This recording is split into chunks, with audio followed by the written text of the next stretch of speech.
Dominus vobiscum.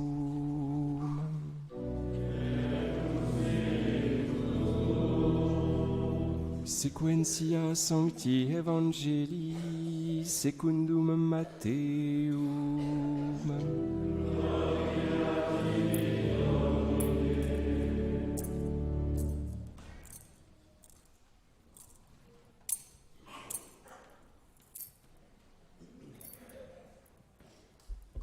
En ce temps-là, Jean, dans sa prison, entendit parler des œuvres du Christ. Et il envoya 2 de ses disciples lui demander « Es-tu celui qui doit venir ou devons-nous en attendre un autre ?» Jésus leur répondit « Allez rapporter à Jean ce que vous entendez et voyez, les aveugles voient, les estropiés marchent, les lépreux sont purifiés, les sourds entendent, les morts ressuscitent, et la bonne nouvelle est annoncée aux pauvres. Heureux celui qui ne trouvera pas en moi une occasion de chute. » Comme il s'en allait, Jésus se mit à dire aux foules au sujet de Jean, « Qu'êtes-vous allé voir dans le désert? Un roseau agité par le vent? Qu'êtes-vous allé voir? Un homme aux habits somptueux? Mais ceux qui portent des habits somptueux sont dans les palais des rois. Alors qu'êtes-vous allé voir? Un prophète? Oui, je vous le dis, et mieux qu'un prophète. C'est de lui qu'il est écrit, « Voici que j'envoie mon messager devant ta face, pour qu'il prépare la route devant toi. »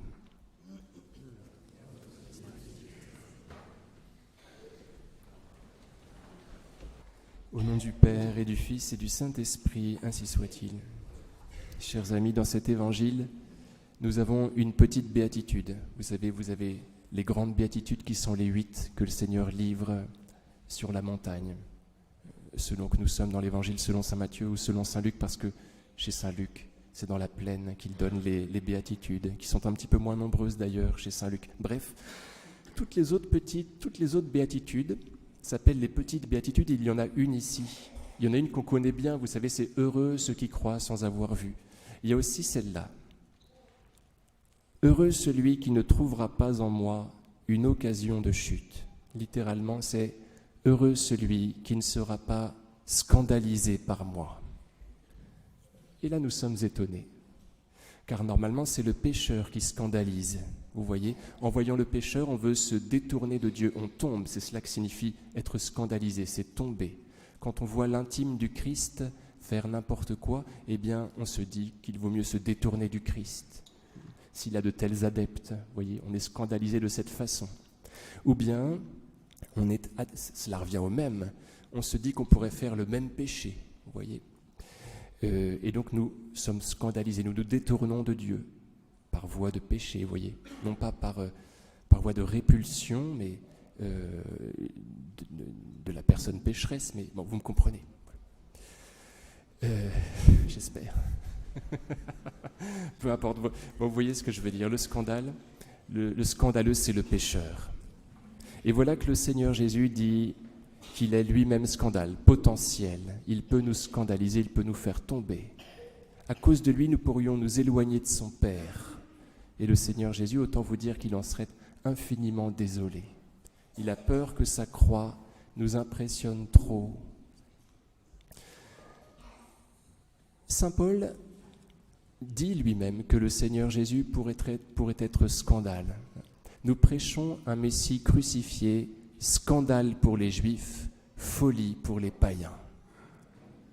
Souvenons-nous de Judas, qui a certainement trouvé que le Christ, dans sa douceur, était scandaleux.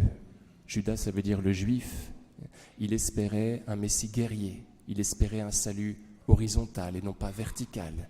Il est presque déçu que le Seigneur offre la vie éternelle. Il est scandalisé par cela, par le fait que le Seigneur Jésus soit obéissant à tout craint, supporte pas cela. Et Saint Pierre aussi nous parle du Seigneur Jésus comme d'une pierre d'achoppement. Il dit qu'il est la pierre angulaire qui a été rejetée par les bâtisseurs, qui est devenue la pierre d'angle. Et sur cette pierre d'angle, il faudrait bien vouloir nous fonder. Mais cette pierre d'angle, nous pourrions aussi buter dessus.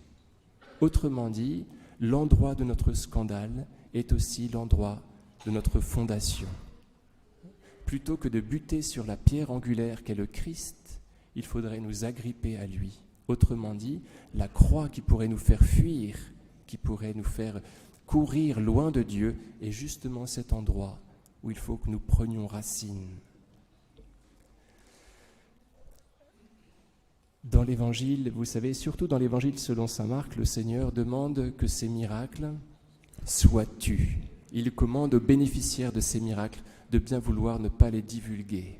Pourquoi donc ? Pourquoi donc ce qu'on appelle ce secret messianique ? Pardon, je vous l'ai dit souvent, mais je pense que c'est important de vous le redire pour qu'on puisse contempler la délicatesse du Christ.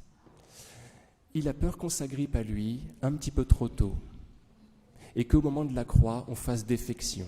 Il préférerait que sa messianité, soit royauté, soit prêchée après sa résurrection, quand les mauvais moments seront passés. Vous voyez, il a peur que nous soyons scandalisés. C'est une des grandes craintes du Christ, c'est une angoisse même qui est celle qu'il a à Gethsémani. Il a peur qu'on se détourne de lui, qu'on ne profite pas de son sang, qui est pour les pécheurs.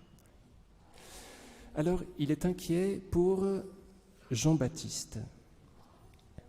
En ce temps-là, Jean, dans sa prison, entendit parler des œuvres du Christ et il envoya 2 de ses disciples lui demander « Es-tu celui qui doit venir ou devons-nous en attendre un autre ?» Alors, c'est très curieux parce que Jean-Baptiste est celui qui a désigné le Christ. Il a dit, en le montrant aux disciples bien-aimés et à saint André, le petit frère de Pierre, « Voici l'agneau de Dieu qui enlève les péchés du monde. » Et voilà qu'il a des doutes sur le Christ. Il est en prison à Macéronte parce qu'il a dit ces 4 vérités à Hérode, et c'est comme si l'obscurité du cachot commençait d'imprégner son âme. Et cela est tout à fait possible. Cela n'enlève rien à sa sainteté.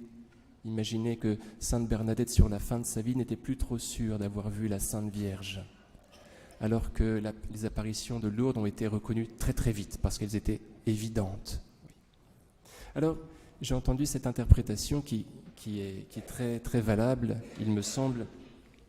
Jean-Baptiste envoie des émissaires vers Jésus pour lui poser cette question. « Es-tu celui qui doit venir ou devons-nous en attendre un autre ?» Et donc on pourrait penser que ce sont ces émissaires qui ont besoin d'être réconfortés et que Jean-Baptiste les manipule gentiment. Vous voyez, puisque vous n'avez pas la foi, allez vers Jean et puis il vous dira ce qu'il faut que vous entendiez pour à nouveau croire. Alors je pense qu'on peut se rallier à cette interprétation aussi, étant donné que Jean envoie ses émissaires après qu'il a entendu parler des œuvres du Christ. Autrement dit, il n'a pas besoin d'être conforté par elles parce qu'il vient d'en entendre parler. Autrement dit, sa foi est là, intacte. Peu importe qu'on se rallie à la première interprétation ou à la deuxième, il faut nous souvenir que le Seigneur Jésus ne veut pas que nous soyons scandalisés. Il voudrait que nous persévérions dans notre foi. Il veut bien nous donner des signes, vous voyez. Allez dire à Jean-Baptiste que les aveugles voient, les estropiés marchent, les lépreux sont purifiés, que je fais bien tout ce qu'il attend. Alors il y a ce réconfort des Écritures et puis celui de nos vies. Quand on retourne en arrière et qu'on veut bien contempler nos vies, eh bien on voit la marque de la miséricorde à l'intérieur d'elles. Le Seigneur Jésus demande de bien vouloir que nous voulions bien faire retour vers le passé, vous voyez, pour regarder tout ce qu'il a fait de bon dans notre vie. Et puis, il veut aussi que nous nous laissions réconforter par l'Écriture sainte. C'est ce que dit saint Paul. Par le réconfort des Écritures, que vous possédiez l'espérance. Le Seigneur Jésus ne nous apparaît plus, on voit ses traces. Il nous parle à travers l'Écriture sainte aujourd'hui, et c'est par elle qu'il voudrait que nous soyons réconfortés. Et ce n'est pas peu de choses, nous pouvons vraiment trouver nos délices à l'intérieur d'elle, et du coup être fortifiés dans notre foi. Alors, regardons-les chaque matin, contemplons-les pour être ravivés dans notre foi. Une dernière chose, le Seigneur Jésus va dire à Saint Jean-Baptiste ces choses-là. Il lui fait dire que les aveugles voient, les estropiés marchent, les lépreux sont purifiés. Il me semble qu'il lui montre tout le fruit de son épreuve. Saint Jean-Baptiste est dans l'obscurité du cachot et voilà que les aveugles voient. Il est au fer, il est bloqué et voilà que les estropiés marchent, etc. Il connaît la déréliction pour que les morts puissent ressusciter. Il lui montre que son épreuve porte un fruit, qu'il est en train d'offrir quelque chose que du coup il n'a plus à d'autres âmes, dans le mystère de la communion des saints. Et cela peut être infiniment réconfortant pour Saint Jean-Baptiste. Il faudrait que nous nous laissions réconforter aussi par cela. Quand nous sommes dans la nuit obscure de l'âme, et cela peut nous arriver, cela arrive plus souvent qu'on ne le croit, eh bien il faut nous souvenir que nous sommes en train d'offrir la lumière à d'autres âmes. C'est comme cela qu'avait compris Sainte Thérèse de l'Enfant Jésus, sa propre épreuve. Elle disait qu'elle voulait bien se tenir aussi longtemps que Dieu voudrait à la table des pauvres pécheurs pour que le lumineux flambeau de la foi luise enfin dans leur âme. Chers amis, il nous faut comprendre qu'à chaque fois que nous sommes éprouvés, c'est un don, c'est une charité virtuelle que nous sommes en train de pratiquer et cela peut nous réconforter infiniment. Le Seigneur Jésus ne veut pas que notre foi défaille. Ravivons-la en l'écoutant à travers l'Écriture sainte et en regardant, en voulant bien croire aux fruits de toutes nos croix. Au nom du Père et du Fils et du Saint-Esprit, ainsi soit-il.